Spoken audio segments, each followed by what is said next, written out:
Hi, thank you for joining us. My name is Emily Ridbaum, co-developer of Growbaby and certified nutritionist and lifestyle educator. I am thrilled to talk to you today about first trimester requirements for a developing baby and how we can support mom during first trimester through nutrition and supplementation if needed. I am thrilled to talk to you today about what we mean by prenatal programming. What does it mean when somebody says, I can affect my baby in utero? It's kind of an exciting and interesting sentence in and of itself. We know that exposure to environmental influences, preconception, during embryonic, when your baby is 9 to 10 weeks old in your womb, and including into fetal development, that those influences that you experience, whether it's stress, diseases, the food that you intake, the food that you don't intake, the water that you intake, the things that you breathe in daily, that those can affect the way that the genetics of your baby are expressed as he or she is developing. We know that a developing fetus depends solely on the transfer of nutrients from mom through the placental wall. We know that there are certain needs, requirements to develop a brain, to develop a heart, to robustly influence the density of bone. And our goal through Growbaby and our goal through these webinars is that you are able to feel empowered, to recognize what foods do help you and your child as you progress through this amazing journey. We are going to talk about first trimester nutrient needs today, but first I want to do some basic foundational, what is this, what is that type of deciphering.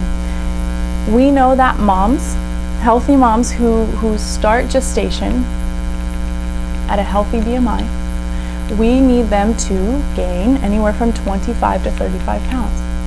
Now most moms, I know, go, I don't want to gain 25 to 35 pounds. Why? What is the breakdown? Why am I gaining all that weight? And so I want to give you a really basic rundown of exactly where the pounds are for pounds as you develop. You are going to experience body changes, mom, in the first trimester. Most pregnant moms who come in to our classes say, I felt like my breasts hurt. My breasts hurt in the shower, and that's how I knew I was pregnant. And that is a pretty common denominator for pregnant women and when they realize that they are pregnant. But you may have experienced it as missing your menses. You may have experienced it as, I just know I have that motherly intuition. So let's give you the breakdown now. Your fetus will weigh anywhere from 7.5 to 8.5 pounds, okay? The stores of fat and protein that you accrue during pregnancy, which are needed, the healthy fat, the healthy protein that we're going to talk about and focus on, okay? 7.5 pounds, so 7.5 and 7.5. Fetus is 7.5, fat and protein is 7.5. Blood is about 4 pounds. Tissue fluids, 2.7. Your uterus is 2 pounds. Okay. Amniotic fluids, 1.8. Placental and umbilical cord, 1.5. And your breasts will gain pounds from 1 to 1.5 pounds total. That total weight gain is 28 to 34 pounds. Now, if you start pregnancy at an underweight BMI or an overweight BMI, those needs are going to change. So if you start at an underweight BMI, then you need to gain more like 40 pounds. If you start at an overweight and obese BMI, then you will need to gain more like 15, maybe even 10 pounds. But we hope to walk through with you how we can do that in the most healthy and optimal way, nutritionally, and if needed, with supplements. Important nutrients for the first trimester are macronutrients. When I say macronutrients, I mean proteins, fats, and carbohydrates. They're the biggies. They're the ones we all think of when we're talking about calories. And then micronutrients. Micronutrients are the vitamins, the minerals, the phytonutrients. What are those? We're going to talk about those soon. Phytonutrients, probiotics, healthy bacteria for your gut, and fiber. Macronutrients that we are going to focus on in the first trimester will be protein, L-carnitine, L-methionine, L-cysteine. The last two are sulfur amino acids that are absolutely cofactors and how well our body methylates. And you'll hear that word a lot, but you will know what it means by the end of all these webinars, I promise. Omega-3 fatty acids, essential fats. Essential meaning our body can't make them unless we intake them. Okay, so we'll talk about what focus foods we can increase to increase the amount of omega-3 fatty acids that our body needs, that our baby needs. Okay. Complex carbohydrates, fruits and veggies, rainbow of foods. We will highlight some of those today, but that will be part of our second trimester macronutrient focus. Water-soluble vitamins, vitamin B12, vitamin B6, and folate. Okay, there are 3 of many B vitamins that we are going to focus on, but these top 3 we know decrease a lot of cardiometabolic disease. They increase your ability to regulate your mood. They increase your ability to regulate your energy. Okay, and so we'll focus on those as we go throughout all trimesters of pregnancy. And then finally, fat-soluble vitamins, vitamin A, E, D. We'll talk about K, and bone-building nutrients in the second trimester. And minerals, iodine and selenium. So we know that food is information. We know that when we intake food, there have been enough studies done that affect how our genes either turn on or turn off after anything that we eat. Okay? We truly are communicating with our body as we eat. What we would like to communicate is anti-inflammatory, anti-cancer, antimicrobial, antifungal, antibacterial, all things that are promotional for health rather than degrading to our health. We also know that we are what we eat, okay, but we also are what we absorb, so we have to optimize our absorption properties in the process of intaking these nutrients as well, because we can intake as many foods, as many supplements as we'd like, but if the underlying issue is that we can't absorb these because our gut isn't absorbing these, or our stomach acid isn't adequate enough to absorb these nutrients, then we're in a little bit of a pickle, because we don't want to keep intaking these high amounts of supplements and taking high amounts of foods that are very nutrient dense when we know that our absorption is not as optimal as we need it to be. Optimizing our gut is actually pretty simple. Okay? We have to remove what we know is causing inflammation. Okay? So when I say remove, what do I mean? I mean, if we're intaking processed foods, simple carbohydrates, trans fat, saturated fat, these foods we know have a tendency to cause inflammation. So if we can eliminate those foods as much as possible, added sugar, soda, I forgot to add soda, added sugar as well. If we can eliminate those foods as much as possible, then we're decreasing the risk of inflammation that's occurring throughout our entire body. Okay. Then, as a result of that removal of those toxins, we, in and of itself, in that just one step, we know that we can decrease inflammation and increase nutrient absorption. As we go out through these webinars, I will continue to hit on points that help improve how well you absorb nutrients. Protein. Most women that I talk to, their go-to food is not protein. Now, I understand that protein can be very filling, it can be a heavy food, but the right type of protein and the right amounts of protein are critical for your developing baby. Now, in first trimester, your required daily protein intake is not anything beyond what your pre-pregnancy needs were, which is 0.8 grams per kilogram of your body weight. So you take your pounds, you divide it by 2.2, and that'll give you your kilogram amount. Divide that by 0.8. And that's about how many grams of protein that you need to take in every single day. Now, if you want to get to ounces, then you need to divide that gram amount by 7. Okay? Because 7 grams is typically about 1 ounce of protein. Did we get it? So 0.8 grams per kilogram, divide by 2.2. Okay? Take your pounds, divide by 2.2. Divide your pounds by 0.8. Divide that by 7. And that's how many ounces of protein you need a day. Now, what does an ounce of protein look like?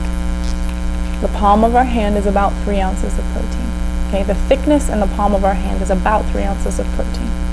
Okay, so if your requirement is to do 10 ounces of protein a day, then you would need to do 3 palm sizes, and then maybe 1/4 cup of nuts.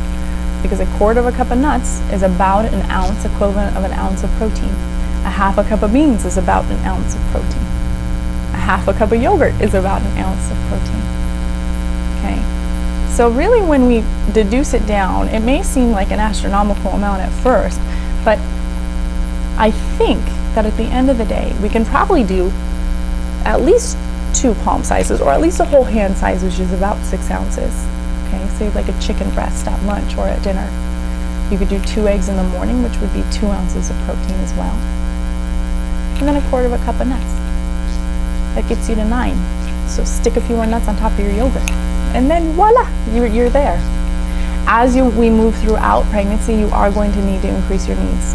It will be 1.1 grams per kilogram of ideal body weight, okay? Or pre-pregnancy body weight.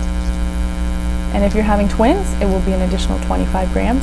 If you're having triplets, congratulations, it will be another 50 grams of protein a day.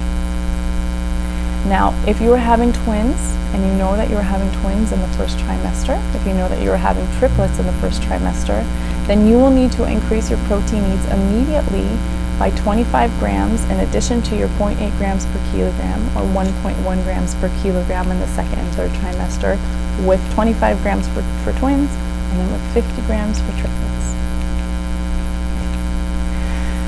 Remember way back when I was talking about macronutrients that are needed during the first trimester? Well, we are going to start into protein.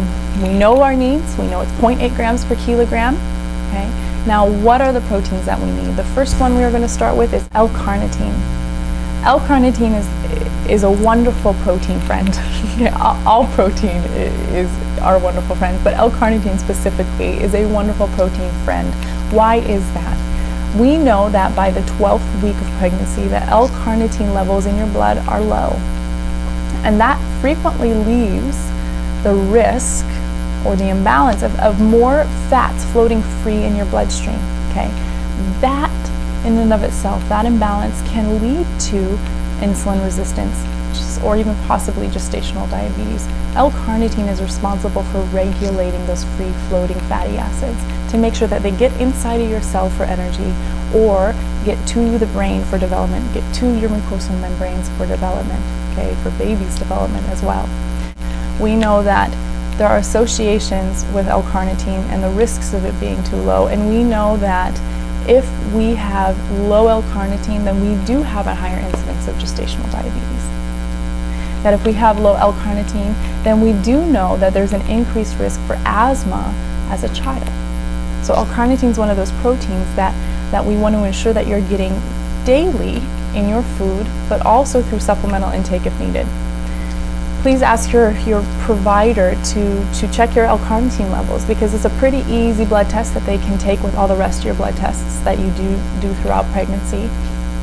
And if the L-carnitine level is low, then we can either supplement or you can intake with food.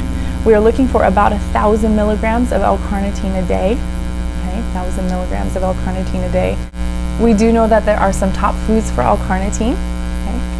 Chicken, wheat, whole grain, asparagus, avocado, beef, pork, things we all eat. There's lots of options in there. Okay, but again, 1,000 milligrams of L-carnitine. Have your provider check your blood levels throughout all trimesters of pregnancy. We do know that there are higher risks of low L-carnitine or carnitine deficiency in the third trimester. So the third trimester is definitely one of those trimesters where we encourage all women to ask their providers, or all providers, to continue to order that blood test. Moving on to our sulfur amino acids, L-methionine. We know that L-methionine helps your body make and absorb protein. It interacts with folate and B12 and B6 to promote central nervous system growth, to decrease cardiometabolic disease, to decrease homocysteine levels. Okay, but we also know that L-methionine produces what's called SAMe, an important cofactor for the synthesis of DNA, phospholipids, protein, okay, and phospholipids like omega-3 fatty acids, EPA, DHA. Okay. So L-methionine, we don't have a recommended intake daily, but we do recommend foods that are high in L-methionine, and those foods include egg whites, specifically, tuna, cod, sesame seed, zucchini, squash, okay, lovely, delicious turnip greens, spinach, lots of foods there as well, foods that you can find at your local farmer's market, hopefully, especially now that it's summer. L-cysteine. L-cysteine, another sulfur amino acid that helps your body make and absorb protein throughout pregnancy. Okay? It's converted from methionine to cysteine to help you make N-acetylcysteine, and N-acetylcysteine then converts in the production and helps produce glutathione, and glutathione is a potent, hugely important antioxidant for our body. Okay? And glutathione is readily available, and it helps decrease cellular damage, cellular stress that you experience throughout pregnancy from the development of baby, or just because of the stress that you're experiencing in life. L-cysteine rich foods, we don't have a daily intake for you, a recommended daily intake, but we do hope that you eat the following foods to help increase the amount of L-cysteine that you are getting into your body so that you can convert the cysteine to N-acetylcysteine to help you make glutathione. That L-cysteine, again, is responsible for part of the methylation pathway, part of your activation pathway in your body. Okay, and we'll get more into that very, very soon.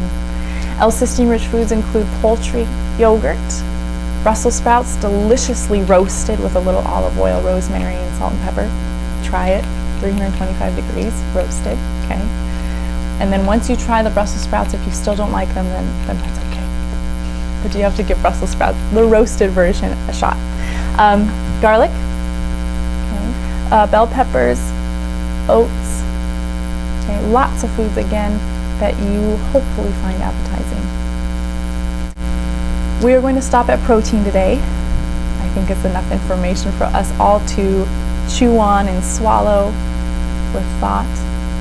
But we are going to talk about and pick up at our next webinar, we're going to talk about the next macronutrient of fat, specifically omega-3 fatty acids, and then we will continue on further and deeper into the first trimester nutrient needs. But again, as a summary, protein does not change in the first trimester. The needs are the same as though you were not pregnant, so 0.8 grams per kilogram of body weight. Okay? If you were having twins, you need to add 25 additional grams. If you're having triplets, then you need to add 50 additional grams. Remember that 1 ounce of protein is about 7 grams. Okay? And 7 grams of protein, or 1 ounce of protein, looks like a quarter of a cup of nuts. It looks like 1 medium egg. It looks like half of a cup of yogurt. And if you're talking about actual animal protein, then we are looking again at the palm of your hand is about 3 ounces. Okay? We're also looking about 1 ounce of hard cheese, or half of an ounce of hard cheese, depending on the cheese. You will be able to get that amount of protein in, I promise. Make sure that you're splitting it up between breakfast, lunch, and dinner. Okay. Most protein, though, earlier in the day, at the end of the day, we metabolically are cooling down. We're asking our baby to cool down as well. So increasing the amount of protein that you have earlier in the day helps to increase the amount of long-lasting energy that you are going to experience, especially in the first trimester when fatigue is kind of hitting us hard. Okay. Also, fetal programming is a pretty amazing thought. It's a pretty amazing concept, and now an amazing science. And if we can influence our environment now, then we know that we can decrease the risk of major diseases, not only for our baby, but for our grandchildren, for our great-grandchildren. And as a mother, as a woman, that's a pretty empowering place to be. And we hope that we can continue to empower you through these webinars. We can continue to empower you through our e-learning modules, through our application, so that you know that every day that what you're eating, you are meeting the needs of your baby on an individual, customizable basis. Congratulations, Mom. We'll talk to you soon. Look for us again in 2 weeks. We're going to pick up at omega-3 fatty acids and then continue on through the nutrient needs for first trimester. Thank you so much.